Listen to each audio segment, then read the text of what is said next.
Hey, everybody out there in cryptid land. Me and my buddy Dirty are having a very awesome guest on tonight. His name is Dan Lindholm. He started out as a Bigfoot investigator and has had some really cool up close personal encounters with Bigfoot. But then he became interested in aliens. And here we go with the aliens again, but this is really cool. He's doing a movie about them, and the movie sounds amazing. And I think you guys, after you see this interview, are going to want to see it because I sure the hell do. So get all the info tonight and join us tonight on the Cryptid Quest podcast. Hey, everybody out there in Cryptid Land, we have a very cool guest with us tonight, Mr. Dan Lindholm. And he is a Bigfoot investigator. I think that's how he got into this. He's got a movie getting ready to come out, and he's got some stories he's going to share with us. And I don't like to call them stories, encounters. So without further ado, Mr. Dan Lindholm. How you doing, Dan? I'm doing well. Thanks a lot. I really appreciate you having me on. Oh, I appreciate you being here. So I know this is going to be an adventure with your encounters and things you're going to tell us. And I'm basically just going to pass the ball off to you and let you start where you like. All right. Well, as always, I never script anything, so I'm totally unprepared, and that's how I roll. Even when I've spoken at conferences, I am completely unprepared. I'm Big Truth, and it just if I'm saying it, man, I believe it to be true. That's just the way it is. You know what I mean? So I dig it. I don't like anything to be rehearsed or fake in any way. It's all about the truth. It's all about just telling things that have happened, things that occur in our reality, and it's what really sucks is that it's so hard to once you get into this stuff, people may be rubbed wrong a little bit, or and it's really hard to talk about stuff sometimes because you just don't know how it's going to be accepted or whatever. And man, I started out as a purebred science, flesh and blood Bigfoot guy, just like I think everybody does. Yeah. And through my experiences with Bigfoot, but even more especially in the paranormal things that have happened to me, it's really shaped my views of the reality we live in and what we're doing here. And it's really interesting and really crazy. And I might sound like a total nutcase sometimes. Perfect. Like I said at the beginning, man, if I'm saying it, I believe it to be true. And that's my disclaimer right there. Yeah. I'm ready to roll after that. We're in the same boat on a lot of that. So, all right, cool. Well, since you want to talk about a little Bigfoot, I'll go ahead and tell you about my big encounter that I had back when I was 18 years old. It was a really interesting encounter. I have this on my Big Truth YouTube channel, so you can, it's watch it. But another thing, just real quick. People progress as they're in this for, I've been in this for more than 10 years. And these videos that I made at the very first, I was just running through the internet and finding videos of Bigfoot that I thought was interesting. And now when I look back on these videos I made back, 10, 12 years ago, 90% of the stuff on there I know is fake. Yeah. I know. I get busted all the time too.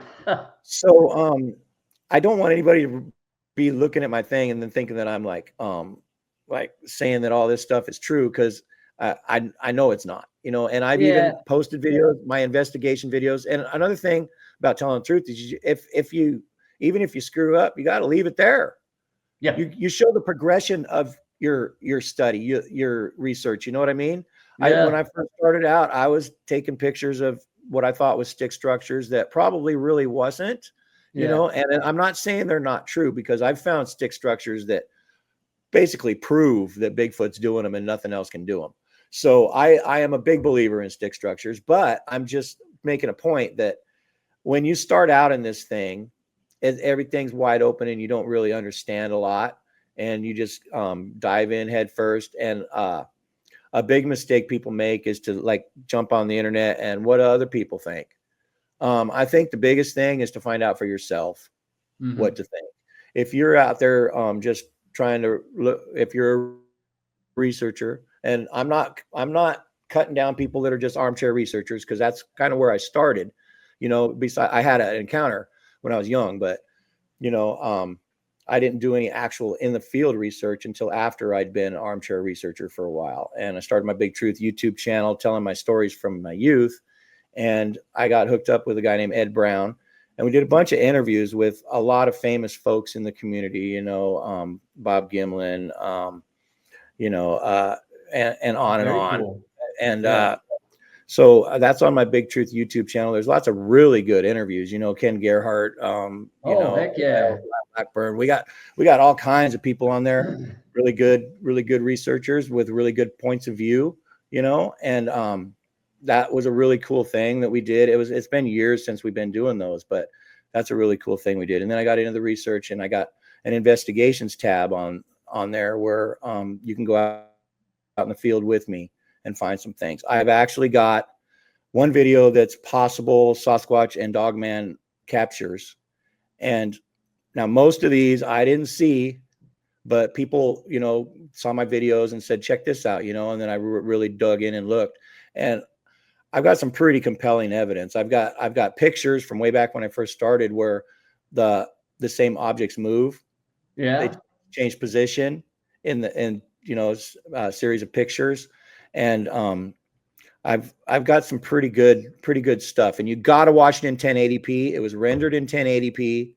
The video is all 1080p. And if you watch it in the you know, what you call it, the oh my God, I'm so sorry, man. I'm so tired. No, you're good. I've been on the You're road. good. Most of the last 2 months I've been on the road, and even the last 2 days it was like just straight. So my mind ain't working perfect. But anyway, yeah, there's some cool stuff on that video, and there's some other videos where you can actually go out. I filmed as I was in the field, you know, walking through and everything, and finding stuff, and you know, it's pretty interesting and cool to look at. But that one video in particular, but you got to watch it in 1080p, and you're going to see some stuff that is pretty dang compelling, you know. And it's not the kind of thing that you're going to, you know, make a whole video over one thing and say, look at what I found. Yeah. But it's the accumulation of evidence. It's the piled up evidence. It's now this is the thing about stick structures, you know, you think that's just natural. All right. But I can go to a spot that I know of where I can spin around in a circle and see 9 different distinct stick structures. And you can walk from that spot, and you got to walk a ways before you see anything else at all. Yeah. Yeah. And then you'll find another area where it's an accumulation of these things, you know. One in particular was really cool. We found this thing. It was an entire tree, pretty much like a long ass log. And there was these 3 trees lined up in a row. And this thing was weaved between those trees. And the last tree had like this hook in it, like this. Yeah. I don't know if you've seen it, but the tree goes up and then hooks like that and then goes back up. Yeah. Like the wind or the snow or something knocks over and then it grew back up. This thing was put in those trees somehow. It didn't fall from the air because there's bark scrapes. And this thing was put in there and then pulled down about a foot and a half, depending on where, to line up directly right through that eye of that needle, right through that hole in the end. Okay. And this big old tree. And there was another tree that was balanced on the bottom of that tree, about where that tree was down on the ground. Big old balanced.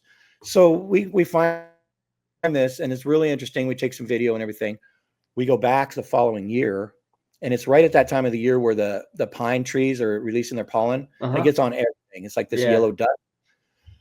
We go back to this thing, and we notice brand new bark scratches, like bark scrapes. And it had been pulled down about another 1.5 feet or 2 feet. And you can see the old gray bark scratches. Yeah. About, and then you can see these new ones, brand new yellow. And there's no way a person could have moved that. There's no roads there. It's totally off trail. You couldn't even get heavy equipment in there. I can't even think of any way you could do this. But that's not the only thing. We found in that pollen, there was handprints on that thing. Oh, wow. And you could see like from here, the fingers to about this part of the hand. Yeah. And, you know, just looking at my hand, I say that's about half, right? Yeah. Uh-huh. When we measured this, it was Yeah. 6 inches. 6 inches? Yes. So That's you're pretty. talking the hand is a foot, Holy cow. 12-inch hand. And something just came up there, and these marks were over the top, like it just grabbed it, pulled. And I don't know if it was a competing male or what, but very interesting evidence. And there's no way somebody could have done that. The bark scrapes are great Yeah. because that shows kind of the mechanism of how it must have been done. And it did not fall. It wasn't a tree fall or something. I found really, something really very great. similar once. Really? With a buddy of mine. It was this huge tree, but I mean, it looked like it could have fell in there naturally. But when we started looking at it, it was the bark scrapes that showed that this thing didn't fall and slide down. Something pushed it up. That's crazy, right? Yeah. That's So really good I got evidence. you. That's really, Yeah. really good evidence, I think. You know, that's Yeah. some of the best stuff. And rock throws is one of my favorite things because nothing else in the forest throws rocks at No. you. And if you know you're alone and you're getting rocks thrown at you, you know you're with Bigfoot. Yeah. You know, Yeah. that's 100%. one That's of my their favorite favorite thing to things, do. you know. And I've had lots and lots of rock throws thrown at me out there. The Sky Lakes Wilderness in Oregon is my spot where I live in Tennessee now, but that was where I was at all the time. But anyway, let me tell you a quick story. Okay. All right. So back when I was 18 years old, fresh out of high school, there was a spot in town, this little town of Upper Lake, California, where I went to school, and there was a bridge, the First Street Bridge, and it's kind of where all the kids just kind of like showed up and hung out and see what are we going to do, you know. It was just a little town with nothing to do type thing, you know. Yeah. So my buddy and I, Michael, it was just me and him sitting there at the bridge just waiting for somebody else to come around and see what's going on. And my friend Les pulls up in his Jeep, and he had an old army Jeep, man, like from the 40s, like a real army Jeep. That's cool. And I had noticed a couple nights before he had driven up there and he had only one headlight. But he comes up, and that's part of the story that's going to be important. But anyway, he comes up and he says he has these two girls with him, and one of them went to school with me. I knew her. It was oh my God, my brain is so frozen. Anyway, two girls, one from my school, one from another school. They're both about Les's age. He's a year older than I was. I'm 18, he's 19, they're probably 19, and my friend was only like 16. But Les pulls up and he says, "We're going to Pinnacle Rock. You want to go?" And I was like, "Hell yeah," because I'd been up there a couple of times, and it's just awesome. It's a really awesome view. It's an old fire lookout, and it's way at the top, and you can see over the tops of a bunch of mountains behind you, and you can see down to the Clear Lake, and it's just beautiful. Really neat place. So I was like, "Yeah, let's go." And he said, "We're going to stay the night. You know, I got a couple sleeping bags and stuff." And we're like, "Yeah, all right, cool." And Michael's like, "Well, I don't know, man, if I can go. I got to talk to my grandma," you know. So we stopped by Michael's house, and and Les says we have to stay the night because I don't have any headlights. He said, wow. "My other headlight went out." Yeah. Said, "Oh, okay." So but we're all gung ho, just wanting to go do kid stuff, you know, go explore. And so we stop at Michael's, and he runs inside, and he comes running out all happy. "Yeah, I can go," you know. So we all pile in this little Jeep, 5 of us, and we start heading up the mountain, man. And it's way up there. You know, it's right outside of, in between Nice and Lucerne, California. It's Bartlett Springs Road. So we go up there to Pinnacle Rock. And when we finally get in, it's rough, man. About the last quarter mile is an old fire trail, and there's like humps of dirt that they poured there, so you can't just drive it. So, but in the Jeep, we were still able to crawl up in there and go and get in there. But we get there and we park, and there's parking, and the roads down here, and the rocks way up above. You got to walk up to get to where the rock's at. and there's like a tree right in the middle and kind of a flattened off spot where people like camp. Yeah. So we parked there, and everybody wanted to go straight up to the rock. And I said, well, let's go down here to the end of the road. I've been down there before. It's really cool. It's like a whole different view. You know, it's kind of like a cul-de-sac type thing. It just stops and you're at a cliff, you know? So Yeah, that's we cool. walked out there, and as soon as I left these guys, well, nobody wanted to go. Yeah. I was like, I'm just going to go out there and check it out real quick. I'll be right back. And immediately when I left those guys, I started feeling like I was being watched. I'm getting the heebie-jeebies and like tingles on my neck. And I was assuming that they were messing with me. Yeah. That's just Les back there trying to screw with me. So I get out there, and man, this feeling is getting strong. And I'm like, what they got to be back there. And I just knew it. So I'm sitting there looking at the view. And I used to play a lot of basketball and stuff. I was pretty quick. I was a pretty good athlete. And I balled myself up and I spun around like really super quick, just spun all the way around. And I saw like hair going sideways behind this bush. Yeah. And it was like, 6-7 feet tall. But I couldn't make out what it was at all. All I saw was this dark hair. And now looking back, it wasn't fur. It was hair. Yeah. It was like 6 inches of hair flying off of something that was moving really fast. And I was like, oh no. And I originally thought it was a bear.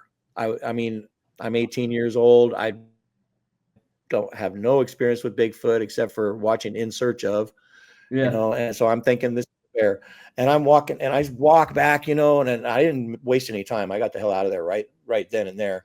But as I walked by there, I looked and I didn't see anything, and I'm walking back, and that feeling of being watched was so strong all the way back. And I was just like, oh shit. And I get there, and I'm walking up the stairs. There's like stairs that go up around the side from when it was a fire lookout, and it's just rocks, Mm-hmm. But as I'm walking up there, it was the most intense feeling of being watched, and the tingles all over and everything. And I'd never felt anything like that before. I have since, but not before. Yeah. So I get up there and I say, I think I saw a bear. And everybody was already sitting around looking at the view and stuff, just sitting up at the top of the rock. And I think I saw a bear. And Les immediately says, was it the monkey man? I said, no, man, it was a bear. I think it was a bear. And that wasn't no damn monkey man. He's all, no, man, really. And he started telling us about being out in the woods, and these things are whooping and throwing pine cones and throwing rocks and stuff. And we're all like, what? And we didn't know anything about Bigfoot. None of us. And Les was the only one that knew anything about anything. So we're sitting there listening to Les, and we're just like, yeah, right. Come on. This ain't real. And then all of a sudden me and Michael and the two girls were all looking at Clear Lake, which is like the best view while you're there. And Les was parked on the other side, looking at us, like telling his stories. All of a sudden, Les jumps up and runs past us. And he's all, did you see it? Did you see it? And we're like, no, see what? He said, there was a little one. It looked right over the top of the rock back there. And he poked his head up and looked.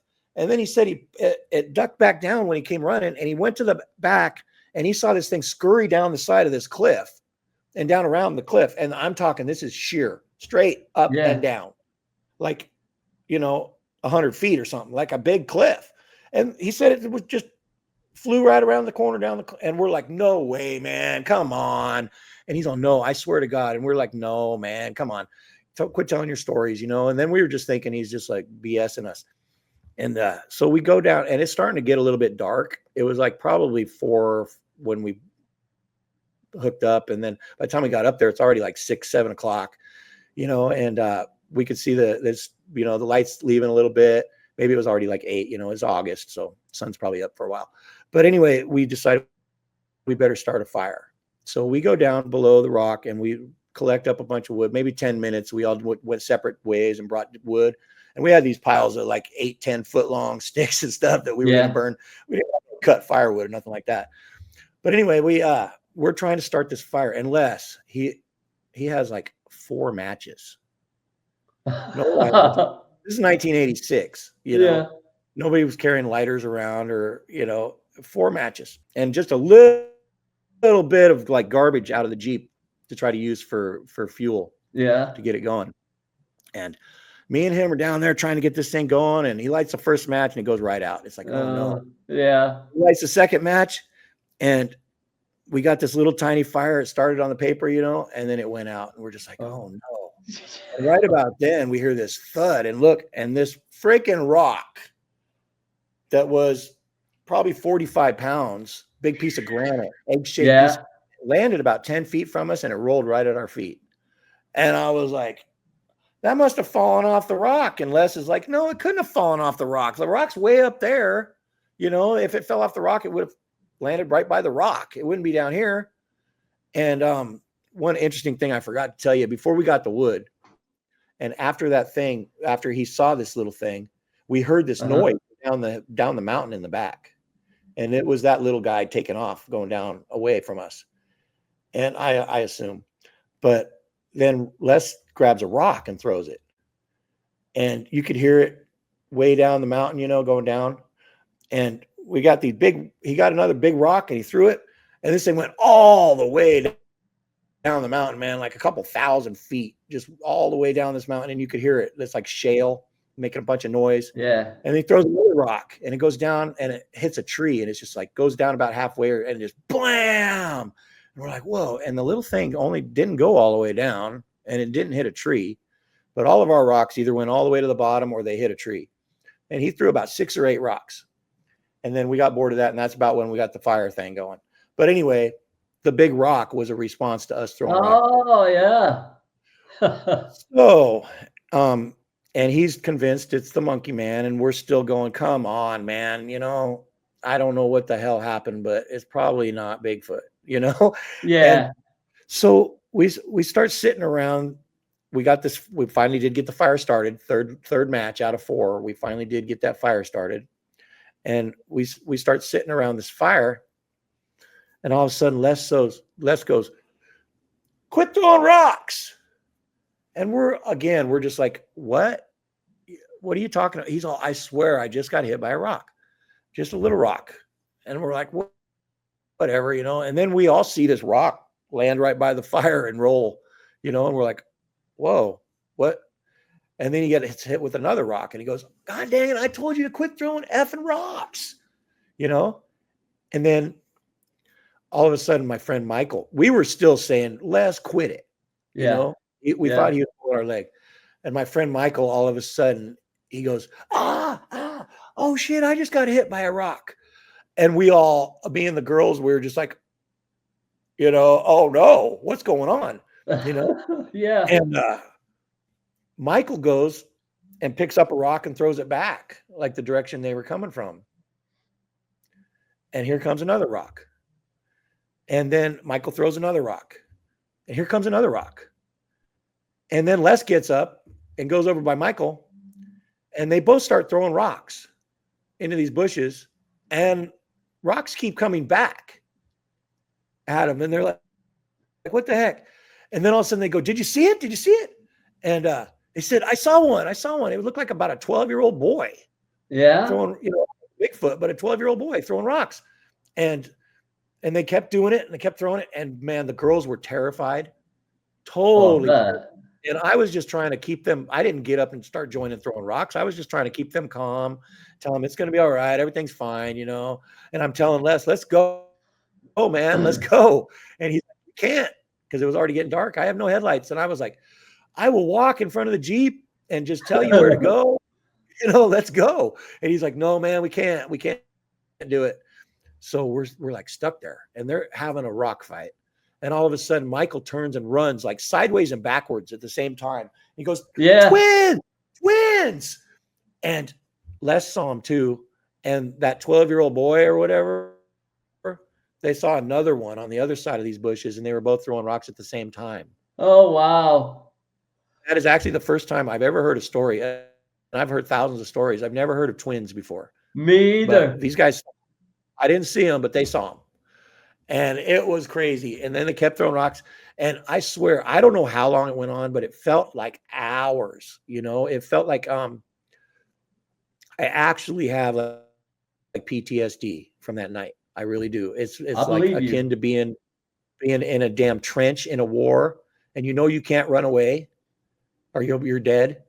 you know, you might be dead if you sit where you are. Yep. It's like really, really intense, scary. I didn't know what was going on, you know, and he Yeah. kept telling me it's Bigfoot, but I didn't know it was Bigfoot. I didn't know Yeah. what the hell was going on. You know what I mean? Yes, I So it was do. terrifying. And then, so all of a sudden, finally, the rocks quit. You know, and maybe this only lasted like 10 minutes, but I swear it felt like hours. It It was always just, does. oh my God. And then, Yeah. so we get around the fire, and he's telling us more stories and everything. And Les goes and he this big log was in the fire, and he like kicked it to try to just kind of, you know, get the fire roused up a little bit.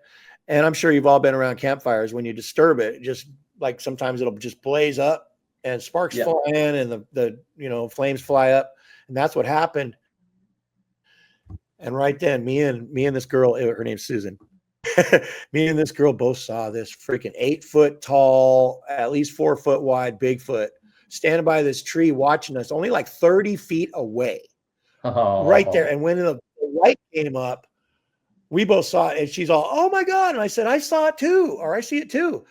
And this thing, it was only like a second and a half, 2 seconds, whatever, that I saw it. But will never forget that face. I saw that face clear as a bell. And he goes like that when we saw it. He goes, Yeah. and he just stepped in that tree, and the fire blazed down, you know, and we're like, oh my God. And I go over there, you know, we got the fire up again, tried to really build it up. And then we're looking over there, and I didn't see nothing because, of course, you know, I'm just a kid. I didn't even know what I was looking for. Yeah. But dude, we saw this thing, and man, I'm telling you, couldn't tell you what it's like from here down. I didn't Yeah. look him up. When I saw him, and I think it's just human nature, I just looked right at his face, right in his eyes. And Yeah. this thing was looking right at me. And oh my God, it looked like a big, hairy man. It did not look like what In Search Of said was Bigfoot. They said it was like an upright ape.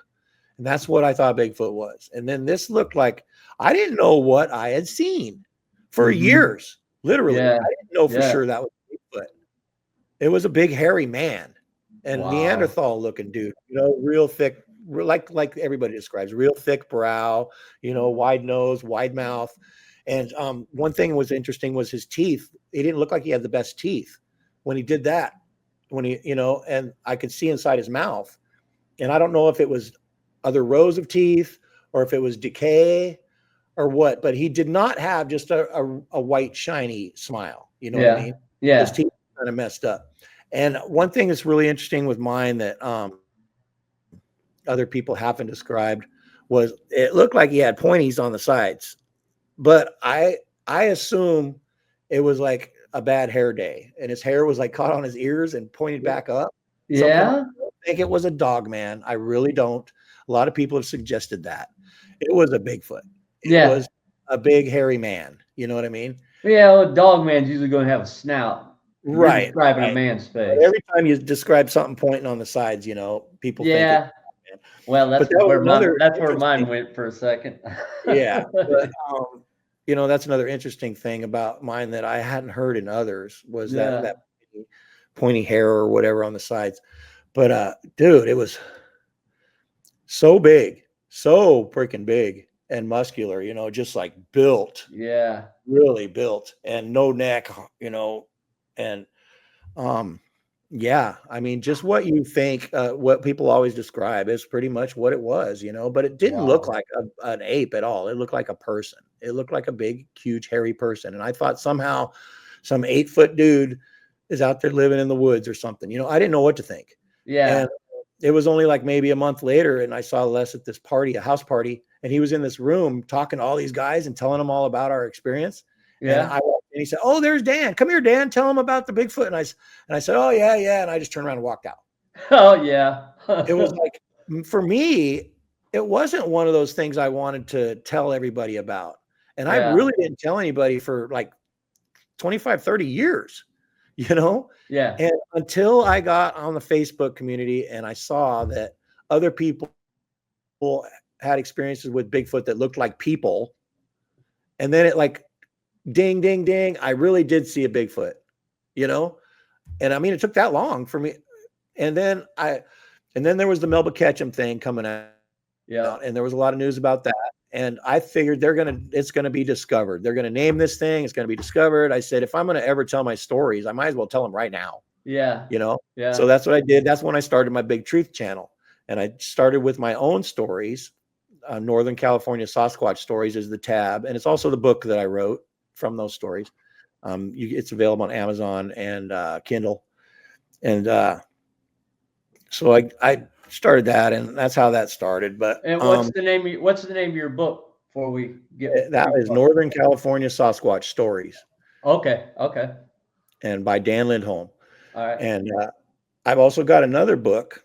There was this guy named Thomas Case, and in a Bigfoot group, he started like writing these parts of his experience, Mm-hmm. and it was like super interesting. He was like a little kid having experiences with a little kid Bigfoot, Yeah. and it was like super cool. And I Yeah. was like, dude, that's awesome. And then I befriended him and stuff, and then he posted on his page that he was looking for like a writer to help him to write down his stories because he really couldn't write good or anything. Mm-hmm. And I was like, dude, I can write. I'm pretty good at English and stuff. I'll help you. Just, and he sent me through text. He sent me this almost illegitimate or illegible texts with this story. And it went on and on and on and on and on and on. And he really was not very good with the English language at Yeah. all. Yeah. He was this old Southern boy that I think he went to the 6th grade, maybe. And it was really tough. But what I did was I tried to get exactly what he was trying to say and say it. I word for word, I went through that, tried to convey exactly what he was trying to say. You know what I mean? I didn't embellish it at all. I didn't add anything at all. And I wrote this guy's story for him. And unfortunately, he was in hospice care, and he never even got to read the story.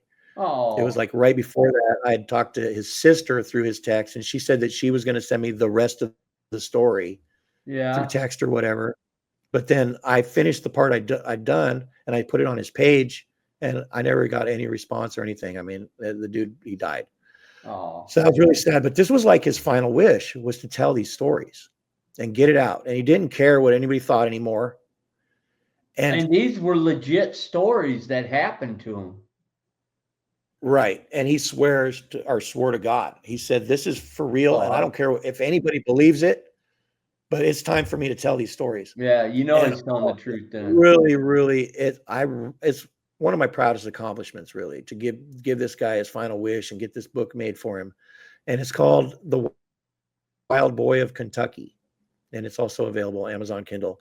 And it's an amazing story. It's really cool. Him and his dad made these little cars. He's growing up in the hollers of Kentucky back in the Yeah. 50s and 60s, and they were really dirt poor. And I mean, it's just a really, really great, the way his mannerisms and the way he speaks and everything was just um, it's really a cool thing. And I mean, Yeah. it's the dude even gets a little bit racist and stuff. Yeah. But I had to leave it in there because, like I said at the beginning, it is what it is. Things are what they are. The Yeah. truth is the truth. You know Yeah. what I mean? Mm-hmm. And that was part of his story, what he was saying. And so it got in the book too. But it's an amazing story. It really I is. think I want to read that. I'm gonna have to order that one. It's really cool. And That does sound things cool. involved that there's some things involved, like the death of a Bigfoot and what they did with the body. Oh yeah. And there's actually like a teleportation episode. And Yeah. he really tells it all. Well, that's pretty It's really cool. cool. That sounds like something I got to It's check pretty out. cool. And it's great for kids too. It's only like 80 pages, big print. Same with the other book. They're not real big books. They're Yeah. but that's all I had to tell. The guy stopped telling his story. I couldn't go any further. I only had so many stories on my videos. It's like I'm not gonna make stuff up. It is what it is. This is it. Yeah. You know what I mean? Yep. Yeah. Yeah. So, Yeah. I got you. So man, oh man, that whole encounter back in and that happened in California. Yeah, Northern California in 1986. Yeah, man, it's just, and I get it, not wanting to. Yeah, I'm kind of surprised your buddy just ran out there and said it was just telling everybody about it. Yeah, Okay, yeah. no It was big deal surprising. Yeah, but he because was kind of a crazy guy, you know. He'd go rattlesnake hunting, and he would reach in the hole when they run in the hole. He'd reach in and grab them and pull them back out. oh This guy's wow, nuts, completely mm, nuts. I'm crazy, but not that crazy. Holy Right, cow! right. So, So okay, go ahead. no, I was just going to say. So what other kind of what? Yeah, I know you talked about the tree structures and or the tree structures, which I went out with Todd Neese this past weekend, and he was kind of explaining to me his thoughts on tree structures, and it kind of reminded me a little bit about what you were talking about because he says there's certain tree structures that just aren't tree structures, and everybody wants to say they are, but he's like, but sometimes you run into a tree structure that you can't explain. And And the that's correct. only explanation And that's is correct. something did it. Right. So I've talked to him extensively about the same things. You know, I go to Beachfoot almost every year. I love Todd. He's a cool oh, guy. you going this year? Oh, heck yeah, I'll be there. I'll see you there. All right, all right. Can't wait. Yeah. Great. It's always a good time, man. It's the best thing. You know, you go to a conference and you might be able to go get an autograph from somebody and speak to them for Yeah. 20 seconds. Mm-hmm. Beachfoot's a whole different thing, man. You get to just hang out with people all weekend long, sit around the campfire and talk. If you really get interested in what somebody's saying, man, you can have hour-long conversations with people. Wow. You know what I mean? And these are people that are like famous people in the Bigfoot community. It's Yeah. a really awesome opportunity. The speakers are always really super interesting and really cool. And I just love it. It's a great break to get away from life for 3 days, Yeah. man. I guess it's in a different spot this year, but where it's usually at, there's no phone service or anything. And it's like, it's been one of the highlights of my life going to Beachfoot all these years. I'm really sad to see it ending this year. Yeah. So yeah, I know. Well, this is my first one. First one I got invited to. I just kind of got lucky because Todd moved about an hour away from where I live. So Oh, gotcha. so yeah, I Awesome. kind of got lucky and got the invite on the last one. But Nice. That's cool. he told me some stuff I probably shouldn't say. But anyways, yeah, I Yeah. want There's to. a little bit of I want to, but I don't want to give up. You know, 'cause I wasn't told not to say it, but then again, without permission, I'm a little weird about saying stuff that people told me. But that's one thing hopefully, about Beachfoot. You will get coveted information at Beachfoot talking to people. And oh, I'm sure. there are times when they'll say, don't tell anybody about that. You Yeah, know, yeah, it's a really cool experience. It's really yeah, fun. yeah. I can't wait. So, so I know you. Well, that's kind of cool that you. It's funny that your tree structure story brought me back to what he was saying because everything you were saying about it made sense. It's like, man, there's only one thing that can do this. So is the visual you had when you were 18, is that the only one you've ever had? No, it's not. One year, Ed Brown and I, same guy that was doing the podcast, he's also working on me with this new movie. One of my best friends, but he and I were going up to Sky Lakes Wilderness where I had where we found that tree structure I told you about. Yeah. And then all the evidence. And there's like a horse camp there where there's a pond and there's no real camping spots. It's just kind of like an area where you can camp, and there's like one picnic table there. So if you get lucky enough to get that spot, you get a table. And there's really crude bathrooms. So we go there and we're just setting up our camp. We just set up our tents. We're just like getting our equipment out and everything. And then we're just sitting there at that table, Ed and I. And there was one other old couple there. And they were in this RV around that pond from us, like on the far side of where you can camp. And they must have been drinking or something. Then they're making a bunch of noise. And all of a sudden this guy, he like yells. And the sound echoed off that side of that pond. It was like a deep like bank on the Mm-hmm. far side, and it was pretty steep. And when he yelled, it went right across the water and echoed off of that and came right back at me. So it sounded like it came from over there across the pond. So I Yeah. turned and looked across the pond, and right at that moment, this from the branches and stuff we estimate is about 9 foot tall. Wow. Bigfoot walks across this span, probably about 8 or 10 feet between these trees. And I saw him walk across that span exactly like Patty, man. Yeah. Exactly. The arms swinging. And I just I was stunned, and I watched. I thought it might, my mind again, it always tries to put everything in a box. I was thinking it must be a hiker or something. But I'm watching where the hiker would have come out, over on the side of the pond, and nothing ever came out of there. I'm like, what the hell? And me and Ed went over there and trying to find tracks or something. And I mean, Oregon is really notorious for pine needles everywhere. Yeah. And so hard to find tracks. It's almost impossible in Oregon to find tracks.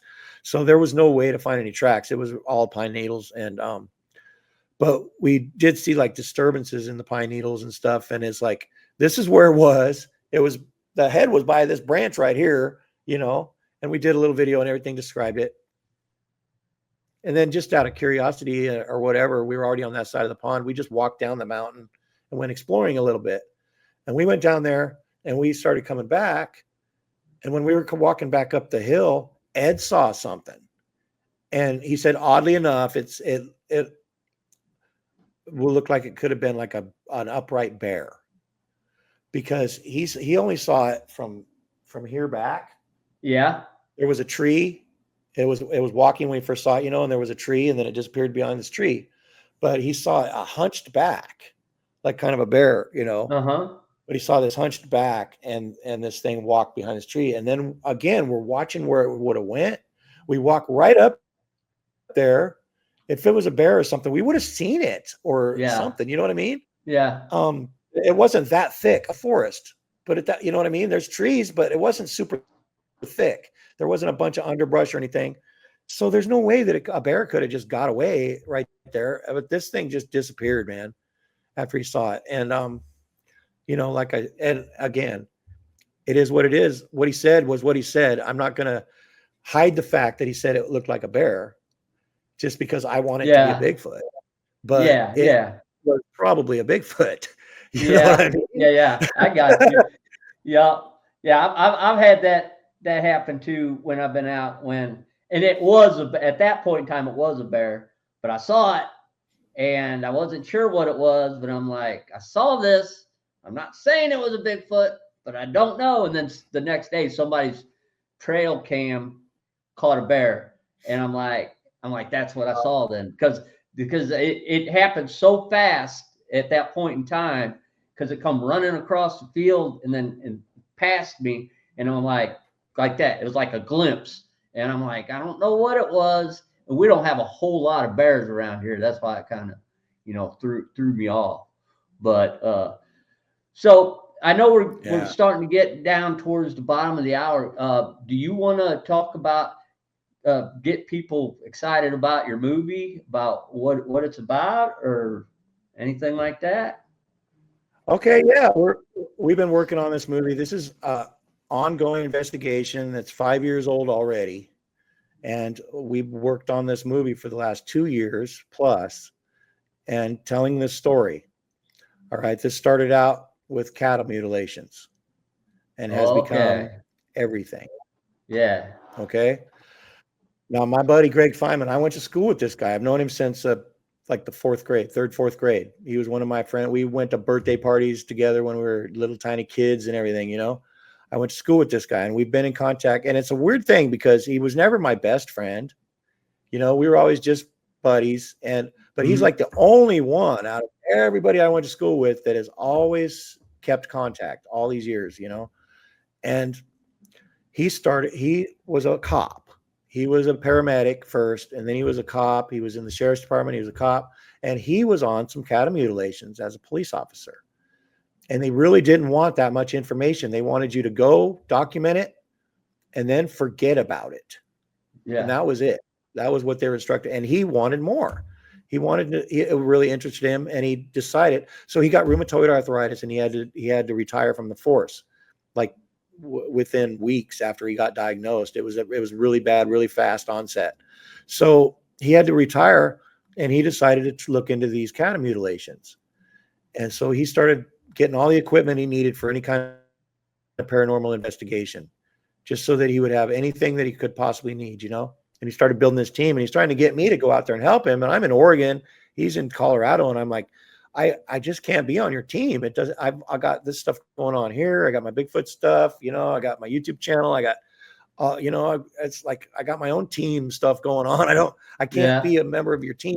I can't be there all the time. You need somebody that lives there, And he's trying to get me on his team, and eventually he did, because so this thing, he gets a psychic. It's one of the first things. He wanted to take this on in a different way. So he got himself a psychic, and he took her out, and he also got a hold of this guy, Tom Miller, who his ranch has been on a bunch of TV shows, Ancient Aliens, History Channel shows, because of the cattle mutilations. It's a famous hotspot. Okay. Yeah. There's been at least 16 cattle mutilations on his property. Oh, wow. So it's big. So she goes out there, and he gets a hold of the psychic, and she says, yeah, I'll help. I'll go check it out, And she didn't know nothing about cattle mutilations, nothing about aliens. She didn't know nothing about Bigfoot. What her expertise was she's been sent since she was 30 years old. Now she's like 70. She's been helping people cross. She can see spirits that are dead, and she sees them in their death state, and she can actually help them cross to go to heaven and explain to them what's going on. And she's like a helper, doing that. And so she had no experience at all with anything paranormal or anything like that. But Greg got her out there, and she picked up a bone, and she said immediately she could feel the cow's fear. And she was tapped in to the cow's fear. Wow. Immediately. And then it was like a movie playing in her mind. And she described the abduction of the cow. And then she described the inside of the ship. What happened to the cow inside the ship? Oh my gosh. And then they come and just drop it back where they got it, pretty much. And they just disappear when they take them. Yeah. Okay. It's like, okay, in an instant. And they come back and just drop them. And actually, Greg was on a case when he was a cop where there was actually a mutilation that was dropped on top of a fence post. Really? Yes. That's something I haven't heard of. Okay. And also on this ranch, Tom Miller had a case where he had a mutilated cow that he found. And right next to it, he found a cow that was not mutilated, but it had a broken back. Wow. Wow, like it got dropped on the cow. Dropped on that other cow. Oh my goodness. Wow. So it starts with the cattle mutilations. And yeah, the thing is, when she did that, she opened up a line of communication with the Greys. Oh. And all of a sudden, she's talking to them. They're giving us information, telling us about things. They didn't want any help from Greg and Sue. They said, you can't help us, because Greg said, can we help you guys? Yeah. And they finally came to the understanding that they want to be friends. And they're really impressed with Greg, because he's like I am with Bigfoot. He shows no fear. He's not going to run away. Yeah. And that's why they like him just right off the bat. But it's one of those things now that you get information through the psychic. The psychic has been vetted. She's just really quick on the psychic vetting. When Greg first went out there with her, they got back to the house, and just to test her abilities, he said, just touch that vase over there and tell me what you feel. And it was an urn with his dad in it. And she touched it, and she started talking to Greg as her dad, Really? using phraseology and stuff that his dad used, words Yeah. that his dad used that is completely out of her wheelhouse. Yeah. And Wow. then after a couple minutes of that, Greg and her were both just there with tears down their face. Oh man. Yeah. Oh. So that was the vetting. I mean, she's for real, man, for real. And um, it's just an incredible story. It really is. It's an incredible story. And Greg, being his law enforcement background, he had video of everything. And he wasn't trying to make a movie when he made all these Yeah. videos. He was just trying to have supporting evidence for his reports. Because he writes reports from every single time he goes out there. He has made all these extensive different reports and like witness filings and all this. You know, he's really got this thing organized in a real awesome manner. And for us to come in after, and there was thousands of hours of film, which is Hmm. really hard to deal with, but everything's dated, everything Yeah. correlated with the report, Yeah. everything. He could tell a story and go right back to the reports and show exactly when it was, where it was. Yeah, all the footage is the same. It's all, dated. So what he did, what made it a lot easier for us in the end, and it was really awesome, really awesome that he got all this. I mean, he's got body cam footage and all kinds of cool stuff, That's from the that is investigation as it cool. went. It's real footage from what happened when it happened. Wow. It's none of it is made up, none of it is staged, none of it. We do interviews, and that's the only thing that's set up at all. Everything else Man. is live action, straight from. And when she's talking about the cow, you see her holding the bone. You see her shaking. Yeah. You know, Hmm. it's Yeah. really Yeah. intense. It's Wow. really and it progresses way beyond. Man, we have contact with a human spirit that was killed, and so now we're on a freaking murder investigation. Oh no. You know, Yeah. and then there's also been 16 traffic related deaths on the 1 mile stretch that crosses Tom Miller's property. Holy And it cow. originates right at the bridge. Tom Miller actually saw a car. He heard a noise and he turned around and looked and he saw a car. He said it was a foot or two off the ground and it turned sideways and came back down and just rolled. And this woman was Oh. killed. And she had 3 little kids in the back that lived, but she was killed. And he saw the accident, but we found out what happened. The Grays actually told us what's going on with all those crashes. All right. And Oh. that's kind of a teaser for our second movie that we're starting to work on now, part 2. We Okay. told a lot about this in the first movie and kind of Yeah. set it up, but we never really answered it. But we have the answers. Oh my gosh. Man, I want to see it. Did I send you the link? I think I might have Yeah. sent you the link. You got to watch it. Oh, oh. Okay. Well, I'm definitely watching it. Oh, And you got me And I also did stoked. the movie. I did the music for the film. I've been a musician my whole life, and that was really a high point for me too, to be able to make the music for it. And I will be doing it for the second film as well. Cool, But cool, yeah, cool. we're already working on the second film, part 2. This is Friends in the Sky. Fits the investigation at Mutilation Ranch. All right. We have a premiere in an actual brick and mortar theater, big screen, 250 seats, right here, or not here, but in Trinidad, Colorado, where it was all filmed. We're doing our premiere June 11th from 6 to 9 p.m. And it's at the Trinidad Community College at the theater there.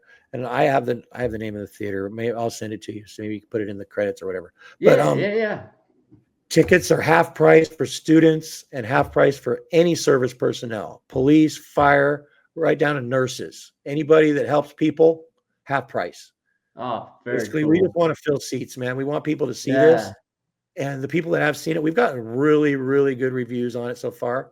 And I'm really proud of this project. It's really great. And it's a whole story. It's not your normal documentary. And Yeah. normally in a documentary, all they do is ask questions and get you to think about stuff. We actually answer questions in this documentary, big questions like the That's Academy cool. relations. All right. And Yeah. it leads to what could be the biggest story of humankind Wow. by the time you get to I'm the end. digging it. So and it is what it is. Like I said, it's just the truth. It's just what's happening. And there's some really crazy stuff I could tell you about. I'd rather maybe come back another time after people have actually had a chance to see the movie. Yeah. Then maybe I can address some of the issues people, have questions or whatever from the movie. Yeah. Then maybe I can pop out there. Hey, we're going to have them back on. Maybe they can drop some questions they want answered, But yeah, and then we'll have a Q&A all right. after the movie. So the four of us that were, there's actually like 6 main characters in this thing, but the 4 people that were mostly in the production of the movie process will be answering questions after the movie and for the local crowd there. And we've already got a radio spot 3 times a week up until the premiere. So it's not going to just be under the radar. People are hearing about it. Hopefully we'll get newspaper coverage and all that good stuff. Very, really very looking forward to it, And then after we get the premiere taken care of, we're going to be looking at ways to stream our movie, and it will be available pretty soon. We're kind of wondering what to do because we're thinking about maybe doing some festivals, and if we do festivals, we have to hold off on the release of the streaming. So we're kind of thinking a couple festivals would be great because if we could win any awards or anything like that, it would really bolster us, and make us look good. That'd be cool. It's a real movie. It's not just like a YouTube film. It's not cool. You know what I mean? Our editor did such a great job, and it tells a great story, and it's almost like a feature film the way the story is told and everything. But it's an actual documentary. It's real. It's real life. It's real true. Sounds really cool. I mean, it really does. Man, Dan, I got to thank you for coming on with us tonight. Hey, before we jump off of here, is there anything else you want to promote? Or, I mean, we talked about the books. We talked about the films. You want to give any more info on that stuff? On where to get it? No, you can just go to my Big Truth, all one word, Big Truth YouTube channel. And, you can check out our stuff there. You can see the old interviews, and I'll try to keep it updated on the newer stuff, so you can maybe keep track. And one of the main reasons that thing fell off, like the investigations and stuff, is because I started trying to make movies. Yeah. And so I stopped posting all my evidence because I was saving it for the movies. Yeah. And we had a series of movies that were unsuccessful. We never got them finished. And I'm really, really a proud guy that we got this movie finished, and it's ready to premiere, and it's a done deal. It's in the can. It's really a proud moment for me. Heck yeah, man. Well, everybody out there watching, go check out the Big Truth YouTube channel and go check out this film when you get the chance, man. If it's coming to a festival near you, go see it. If it's streaming, get on there and watch it. I'm telling you, it sounds really interesting. Man, Dan, you got me excited now. And I'm not supposed to be awesome, man. Yeah, I'm excited. I'm going to jump off of here and try to find out what I want to watch it now. I'm going to get my wife on and say, she's going to be like, you've been talking about that stuff all night. I'm going to be, too bad. Get in here, let's watch it. Yeah, man, watch it on the big screen. Yeah. All right. Well, Dan, thank you so much for joining us tonight. And this has been very entertaining. So everybody out there, let's thank Dan. Thank you, Dan, for everything you gave us. The movie, thanks, the books, and the great encounters. And keep it creepy. Yeah. Out in the woods where the shadows creep, I'm trying to find a legend that the people keep. Bigfoot's the name, got a story to tell. Footprints in the mud, can't you hear the bell? whispers in the night, can you feel that chill? Bigfoot on the run, he's a legend, keep it real. Bigfoot, yeah, he's the talk of the town. Creeping through the trees, never wearing a frown. Legend of the forest, he's got a big stride. As the trap beats thump, you know he's got pride.